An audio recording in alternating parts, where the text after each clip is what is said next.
Hard-working bartender left in tears over customers' unlikely behavior. It would be fair to say that Chelsea Lantrip felt like she was going through a bit of a rough patch as she started her bartending shift. The mom was working extremely hard and was definitely in need of a bit of a boost. But everything changed when a customer walked through the door and made a surprising request. A resident of Cleburne, Texas, Chelsea works at a place called Chance's Dance Hall. And it's fair to say that she enjoys her bartending role. Speaking to NBC5 in July 2022, the mom revealed, "I love my job. I work 8 days a week, that's what I tell people." Yet despite her enthusiasm, she was harboring some big concerns away from the bar. You see, Chelsea's financial situation was far from perfect. The bartender went into a bit more detail during her chat with the news station. She said, "I live paycheck to paycheck. I live tip to tip. I don't have extra money right now." That would have been tough in its own right, but her son's academic hopes made things even more complicated. Yes, Chelsea's teenage son had recently earned a spot at Texas A&M University. He was handed a grant and scholarship and aimed to start his studies later in the year. There was just one problem, though: he still needed a bit more cash to pay for the tuition. And given his mom's finances, she couldn't really help out, which doubtless she found upsetting.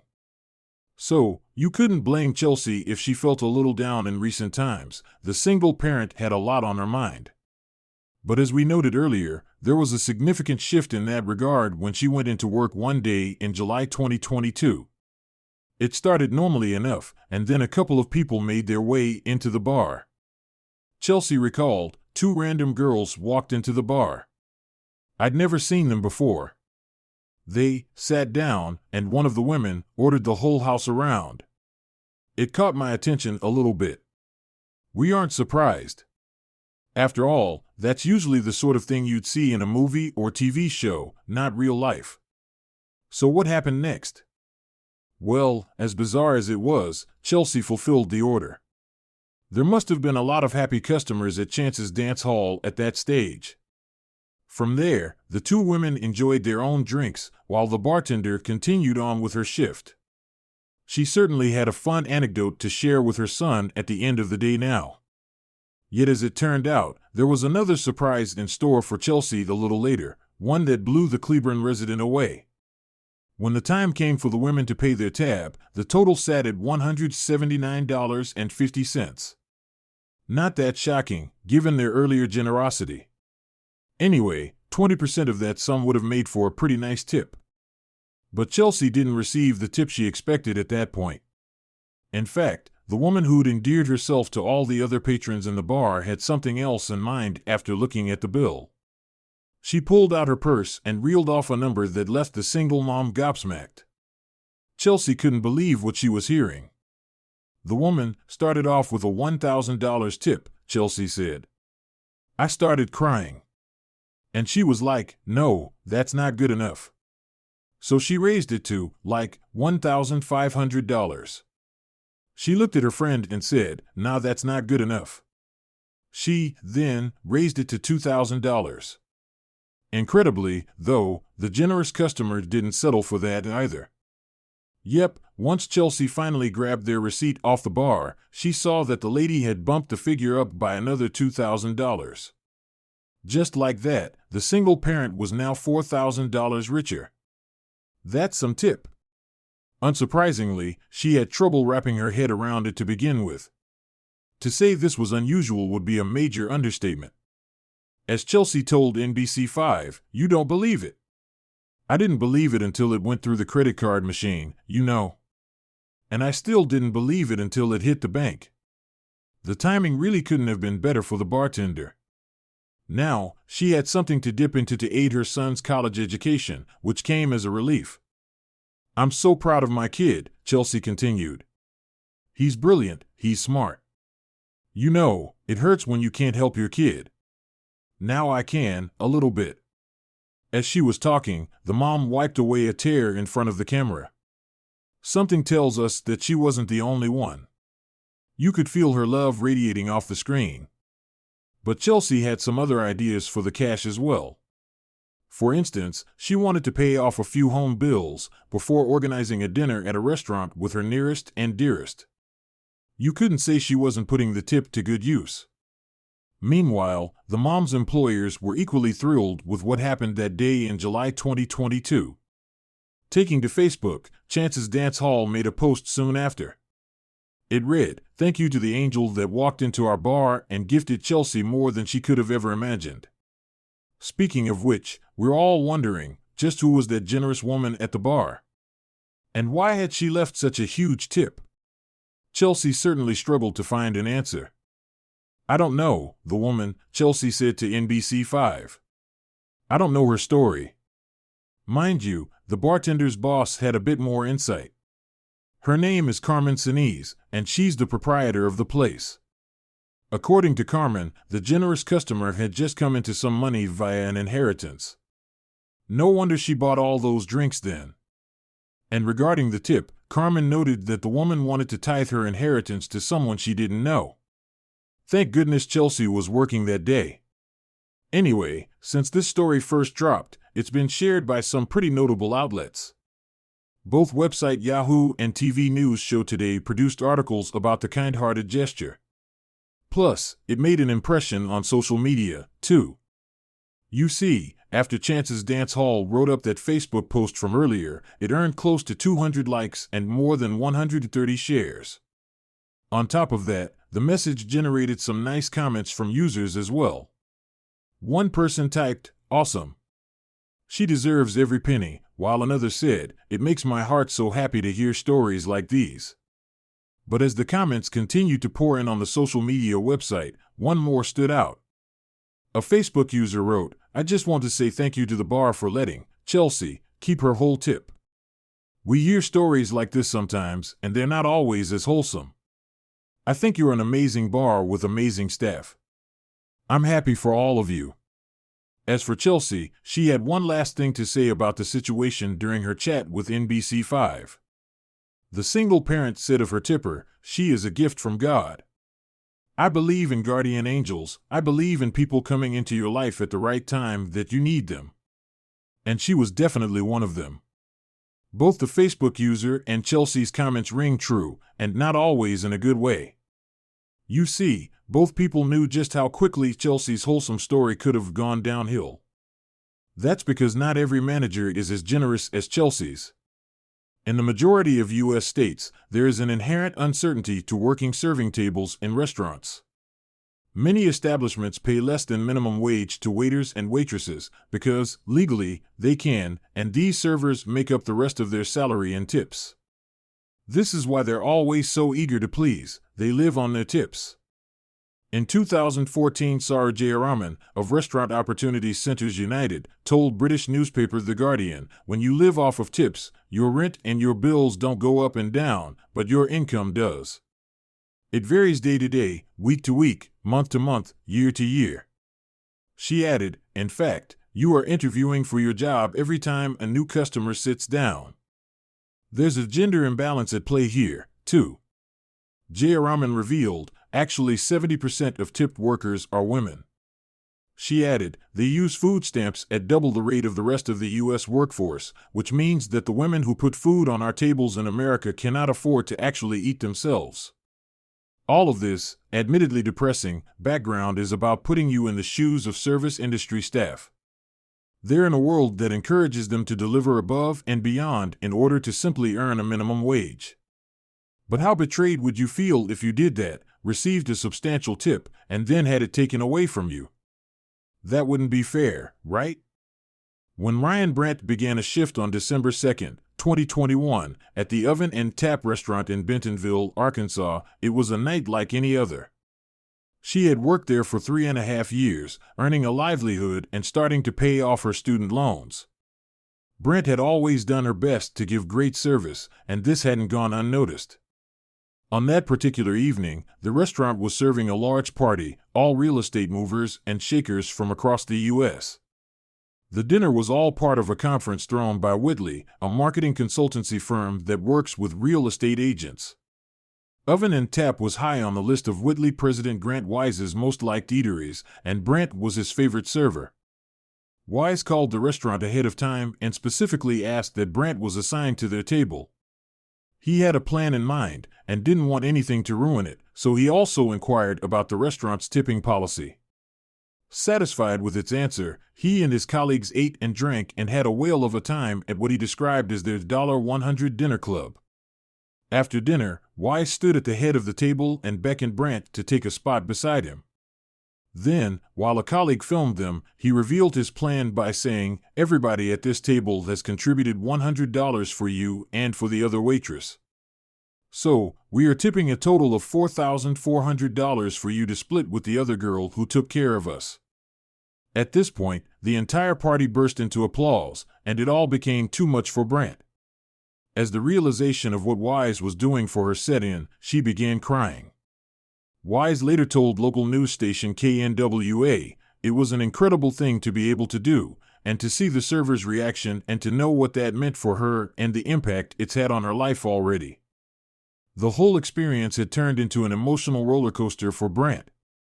She told KFSM News, "I was definitely, just in shock and overwhelmed with joy and gratitude in that moment as soon as I realized what he was saying. But that joy would be short-lived, as Brant would soon have the rug pulled out from under her." When Brant told her manager about Wise and his party's incredible generosity, she was informed she couldn't keep the $2,200 tip for herself. She told KNWA, "I was to give my cash over to my shift manager to be taken, and then I was going to be taking home 20%. This seemed fishy, though, as Brant insisted in an interview with KFSM News, "We don't tip share in any way." In this case, Brant's boss told her the money would be shared equally between all the serving staff, bartenders, and chefs. She was adamant this had never been the restaurant's policy before, though. Her lawyer Bill Horton later claimed that standard practice had always been that a sum equivalent to 7% of each server's sales was reallocated to the chefs and bartenders, while servers kept all of their own personal tips. When the confused and disillusioned Brant told Wise that her bosses weren't allowing her to keep the tip, he sprang into action. He approached the manager and said his party only wanted Brant and the other server to have the tip, so he wanted their $4,400 back. He then went outside with Brant and gave her the $2,200 directly. End of story, right? Wrong. Only 5 days after Wise's act of generosity, Brant was fired by Oven and Tap. Horton would later tell newspaper The Washington Post that she had learned her dismissal was because she told Wise how his tip would be split among the staff. This would be disputed, sort of, by the restaurant's owners Luke Wetzel and Molly Mullis, though. In a statement, the owner said Brant was not let go because she chose to keep the tip money. The other two servers who received generous tips that evening remain members of our team.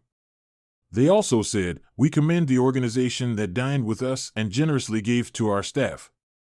They have an absolute right to tip whoever they want, and we honored that request." Wetzel and Mullis did admit some fault, but not when it came to dismissing Brant. They believed the situation could have been handled differently by reminding our team how we would be splitting any tips prior to the event. However, our policy has always been to participate in a tip pool/share with the staff. A representative of the restaurant even boasted about its generosity to CBS News.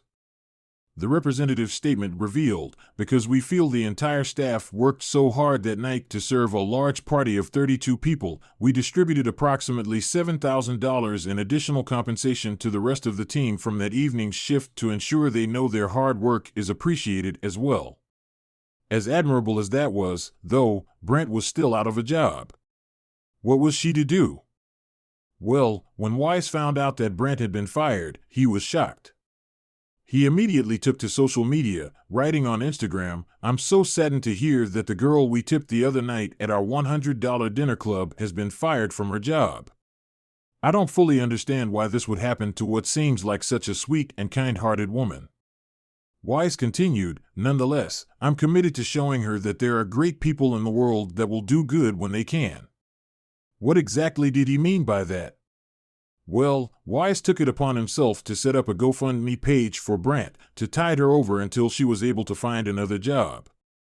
After only a few days, it had raised a staggering $8,700. On the GoFundMe page, Wise went into further detail about why he had set it up. He wrote, "I do not personally know Ryan outside of her waiting on us in past oven and tap dinner outings. I do not know what type of employee she was outside of what I personally experienced and what we've read from other people commenting that were her regulars." Wise continued, "My only goal is to help her get through this experience with the least amount of stress and anxiety possible and on to whatever her next opportunity may be." He added, "My intention is not to cause any harm to what was one of my favorite places in Northwest Arkansas, but simply to help Ryan get back on her feet." A commendable message, certainly. Once again, though, Brant's happiness didn't last long. On December 10th, she received a strongly worded cease and desist letter from Oven and Tap, which alleged she had dragged its reputation through the mud. The letter, written by lawyer Steve Brooks, even claimed the story going so far and wide could hurt the restaurant's operation on a permanent basis. In the letter, Brooks claimed the restaurant had seen an outpouring of negative reviews online, including many one-star ratings from people who had never even set foot in the establishment. He believed Oven and Tap had been branded as a restaurant that treats its employees poorly. All in all, the whole situation had turned very ugly. To the restaurant's dismay, the bad feeling from the public didn't just stop at bad reviews, it was all over social media.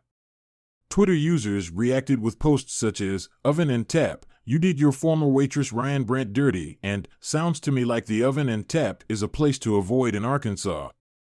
In truth, this was far from the worst of it. One infuriated user wrote, "Unless Oven and Tap in Bentonville, Arkansas, rehires Ryan Brant, do not give it your business. At the very least, the manager needs to be fired for doing this." Another directly criticized the owners, writing, "Unbelievable. Feel bad for the servers. Luke Wetzel and Molly Mullis should be ashamed of themselves." In a vitriolic takedown, another user stated, "Oven and Tap, your decision to fire Ryan Brant will be the end of your business. I hope you never get another customer. You ruined what could have been great publicity for your establishment. I'm in marketing and can't believe how idiotic you are." There were some dissenting opinions, though. For example, one Twitter user, who presumably worked in the industry, pushed back with, "Servers don't do 100% of the work. They don't prep, cook food, wash dishes, so splitting tips is industry standard. So, for Ryan Brant to keep the tip to herself is selfish." As the debate raged online, a silver lining revealed itself for Brant. By the time she received the cease and desist letter, she had already secured her immediate future. On December 9th, Wise posted an update to the GoFundMe page that read, "I am very happy to share that Ryan has been offered a new job with another local restaurant and she was able to start her first shift last night." Interestingly, throughout the entire incident, Oven and Tap refused to publicly confirm precisely why it had fired Brant. It simply reiterated that it wasn't because she had kept her tip. In a statement to The Independent, the owners said, "Oven and Tap doesn't deliver terminations lightly. Because we value our employees and highly respect their privacy, we never discuss personnel issues." The statement continued, "Our policy has always been to participate in a tip pool/share with the staff. Tip sharing is a common restaurant industry practice that we follow to ensure all of our team members are adequately compensated for their hard work." Still, this didn't entirely tally with what Oven and Tap had told the Washington Post. Indeed, the spokesman who'd previously spoken to the Washington Post had stated that tips paid for by credit card were split among the staff, but cash was another matter. That person had claimed servers kept all cash tips for themselves, contradicting the owner's other statements. But then the waters were further muddied when they claimed large tips were dealt with on an individual basis, with no explanation on what any such threshold amount might be. If anything, the entire incident simply threw the spotlight on everything that's wrong with tipping culture. Corey Mintz, writer of The Next Supper, The End of Restaurants as We Knew Them, and What Comes After, argued just that in his NBC News column. He felt the viral nature of the story actually obscured the uncomfortable truth at the heart of it. Mintz wrote, "So, we've got an easy-to-hate villainous restaurant manager, a victim the audience can identify with, and a whole squadron of heroes." He continued, but this fairy tale, including the heartwarming finale in which the gallant diners started a crowdfunding page for the now out-of-work server, omits or ignores the true awfulness of what happened. The true problem, to Mintz, is the sub-minimum wage waiting staff are paid. In Arkansas, tipped workers are paid a minimum wage of $2.63, much lower than the standard $11 for non-tipped workers. If a waiter or waitress in a restaurant doesn't make enough tips to push them up to the minimum wage, the employer is supposed to pay it. But this is not always enforced, and in any case the arrangement inflicts an additional cost and moral burden on an eatery's customers. It's become a given that customers pay at least a 20% tip on their meals, and this is what helps ensure their servers make minimum wage. In fact, this practice was even made a law in 1938, with a further tip credit amendment in 1996.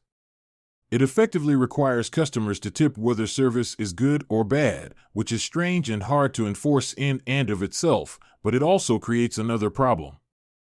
According to Mintz, society's idea that tipping is a reward or punishment for servers makes it a power trip for many diners. He wasn't impressed by Wise filming the event and posting it to social media with a background score that sounds like it comes from a music library marked Inspiring Sunsets. Whether you believe Wise was truly being selfless or not, Mintz certainly raised some interesting points. Regardless of where you stand on the issue of tipping, though, it is nice to know that Brant landed on her feet thanks to Wise. In fact, on December 14, 2021, he posted a heartwarming update on the GoFundMe page. It indicated that he and his favorite waitress would be seeing more of each other in the near future. Wise explained, after discussing it with Ryan directly, she and I both agreed that we could continue to raise more funds and pay it forward to the next group of restaurant staff who would get the tip. What exactly did this entail? Well, he revealed, in January, we are going to host another $100 dinner club and I have invited Ryan to be our guest of honor. Any dollar amount raised over the $8,732 that has already been raised and is being paid out to Ryan will be given directly to the staff of the restaurant we decide to eat at, continued Wise. We will be working to ensure through this that all staff in the restaurant are tipped, so everyone feels blessed by our dinner. Cue staff in every Arkansas restaurant crossing their fingers.